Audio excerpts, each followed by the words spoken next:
In this video, we are going to resolve a very important error that the Discord is stuck on checking for updates. So let's say that you want to update the software, or maybe you want to get some new features, but it is unable to do that because it is not checking for updates, or even if you click, it's not installing any kind of updates. So what you can do, first of all, just hit the Control-Alt-Delete button and just go to the task manager and make sure you completely close Discord activities. Right click, click on end task, make sure all of this is closed.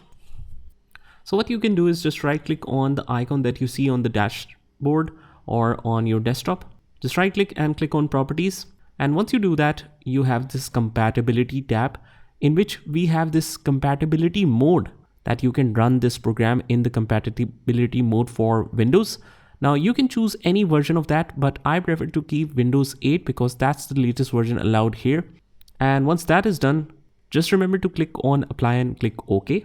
And after that, you might need to recheck it again. If it is properly saved, yes, it is. But we want to run the compatibility checker troubleshooter as well. So after the help opens, it will guide you through different steps, which will enable you to run the updates. So just follow that.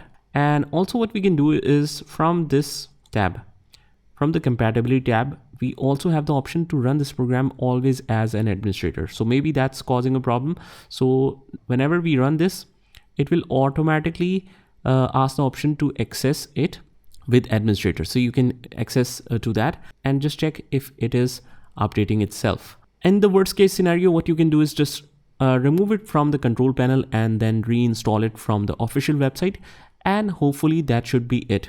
But after doing all of these changes, I recommend you to restart your computer once before trying to open this application, and it should work for you. So just try this by yourself, and I will see you in the next one.